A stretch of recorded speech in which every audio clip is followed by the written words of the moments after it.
제4장.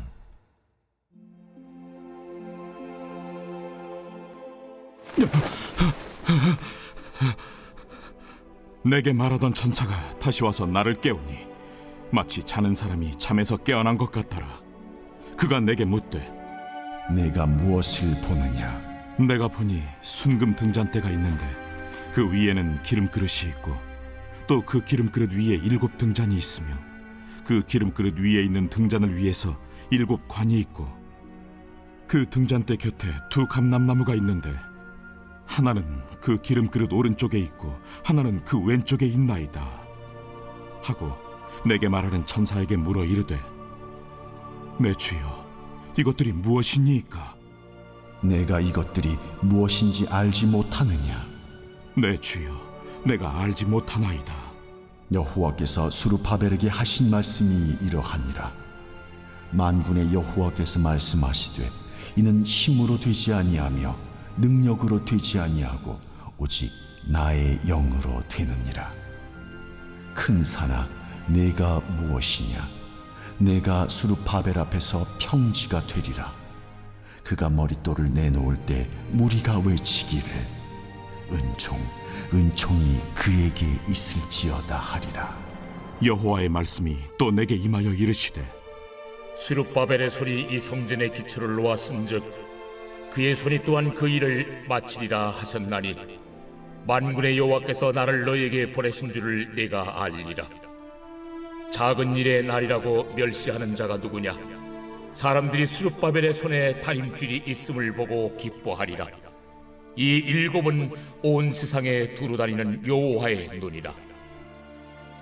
등잔대 좌우의 2 감람나무는 무슨 뜻이니까?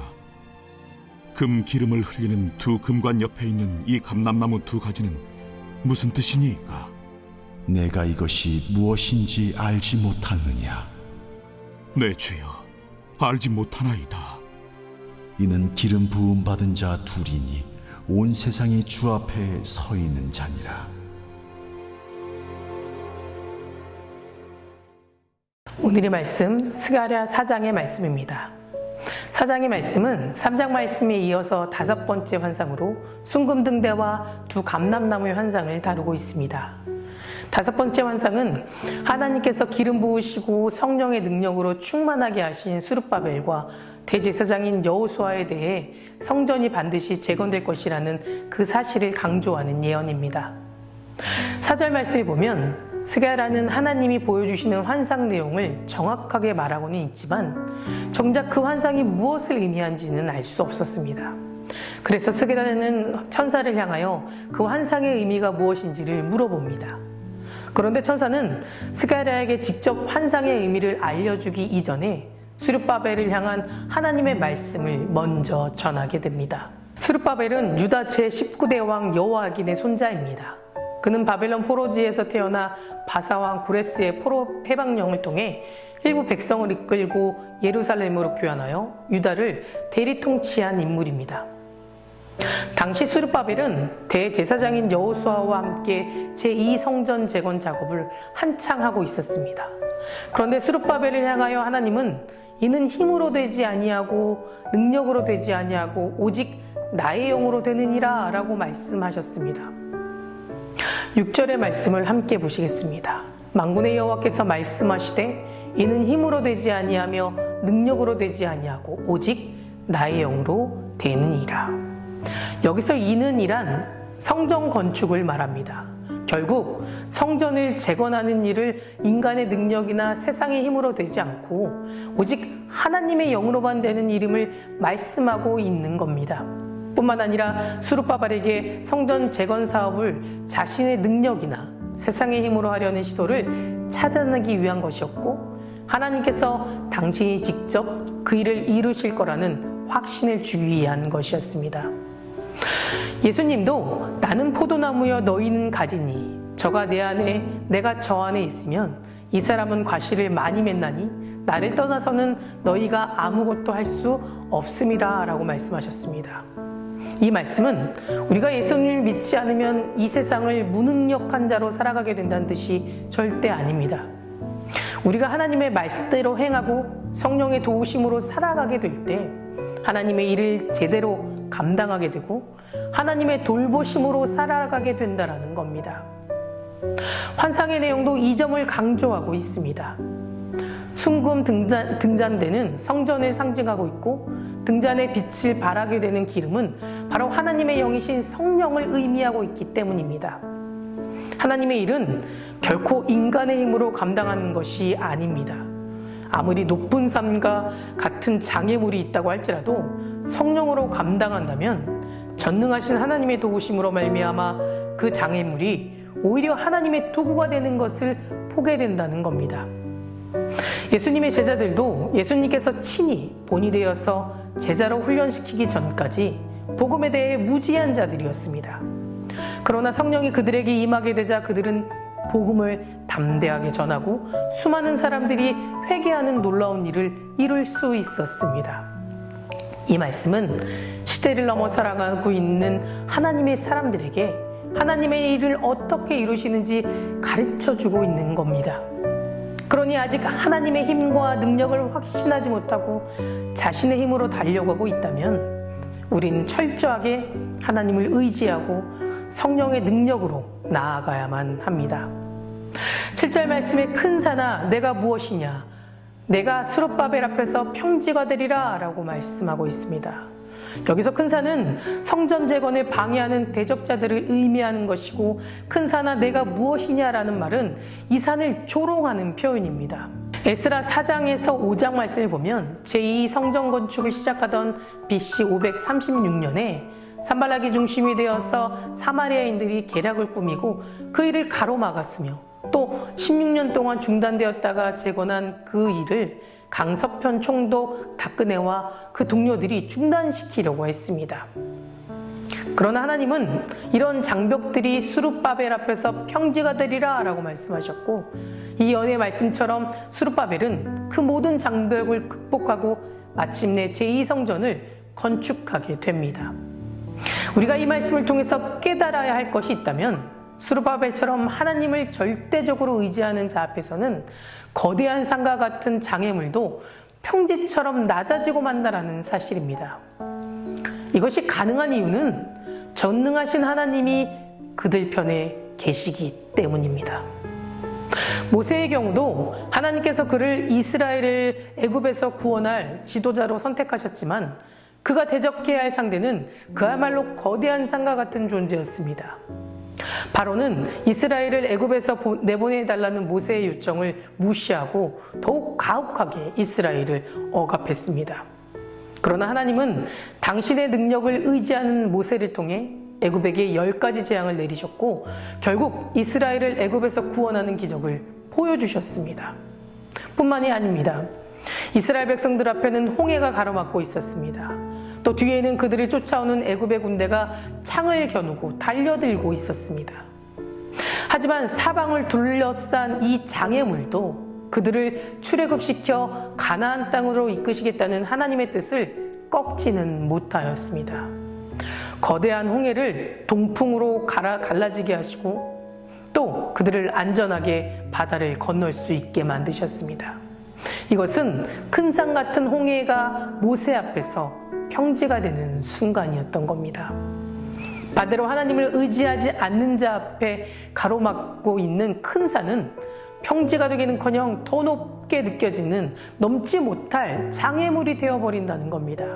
모세는 애굽을 나와 가데스 바네아에서 가나안의 정황을 살피고 들어가기 위해 12명의 전탐꾼을 보내 40일 동안 지켜보게 했습니다. 그런데 전탐을 끝내고 돌아온 이 전탐꾼들 가운데 10명은 가나안의 높은 장벽에 압도당하고 말았습니다. 그들은 그곳 거민인 아낙 자손이 거대하여 자신들은 가나안을 정복할 수 없다라고 말합니다. 그들은 상대방의 환경과 강함을 더 과장하여서 이스라엘 백성들이 더욱 절망하고 낙담하게 만들어 버렸습니다. 이것은 그들은 그 땅을 반드시 주신다고 약속하신 하나님을 의지하지 않고 믿지 않았기에 벌어진 행동입니다. 사람들은 누구나 인생에서 크고 작은 장애물을 만나게 됩니다. 여러분은 이처럼 인생의 장애물을 만날 때 그것을 어떻게 바라보십니까? 그것으로 인해 압도당하고 절망하며 낙심하십니까? 아니면 그것이 제 아무리 크고 높다 해도 하나님의 크신 권능을 의지하여 넘어설 수 있다라고 믿고 계십니까? 우리의 믿음 생활에서 가장 중요한 것은 장애물이 얼마나 크느냐에 있지 않고 하나님이 그 장애물을 어떻게 바라보고 있는가에 대한 신뢰가 우리에게 있느냐 없느냐에 달려있다라는 겁니다.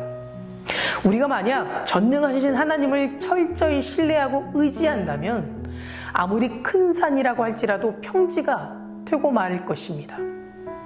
우리가 하나님과 온전한 신뢰의 관계를 이루게 될 때 우리는 하나님이 살아계신다는 믿음의 고백을 하게 되는 것이고 어떤 순간에도 하나님의 사랑하심과 인도하심을 신뢰하는 믿음의 삶으로 살아가게 될 것입니다. 본문의 내용처럼 당차게 하나님의 성전의 기초를 놓았던 이 수룹바벨도 수많은 사람들의 방해로 지치고 피곤하여 낙담하여 쓰러지기 일보 직전인 상태였을 겁니다. 그러나 하나님은 당신의 성령에 의해 수룹바벨의 손이 하나님께서 그에게 맡긴 그 일을 완수할 것이다 라고 말씀하고 계십니다. 9절의 말씀입니다. 수룹바벨의 손이 이 성전의 기초를 놓았은즉 그의 손이 또한 그 일을 마치리라 하셨나니. 하나님은 우리가 수많은 장애물로 인해 낙심하고 좌절할 때 이제는 내 힘이 아닌 성령님의 손길과 능력으로 나를 대신하여 일하여 주신다고 응답하시는 분이심을 기억해야 합니다. 하나님께서는 강한 자를 쓰시는 것이 아니라 능력이 많은 자를 쓰시는 것이 아니라 작은 마을 베들레헴에 태어난 아기 예수님과 같은 분을 또 소심한 기도원을 울검에 잠겨있는 예레미야를 그리고 12명의 평범한 제자들처럼 그저 어린아이 같이 하나님을 신뢰하는 자를 써주신다라는 것입니다. 사랑하는 성도 여러분, 하나님은 오늘도 저와 여러분에게 말씀하십니다. 우리의 온 마음을 하나님께 두고 하나님께서 우리에게 허락하신 그 일을 완수하도록 내가 힘을 줄 터이니 너희는 믿음으로 걸어가라. 이 말씀으로 오늘 하루도 승리하시기를 간절히 소망합니다. 다 같이 기도하시겠습니다. 오늘은 토요일입니다.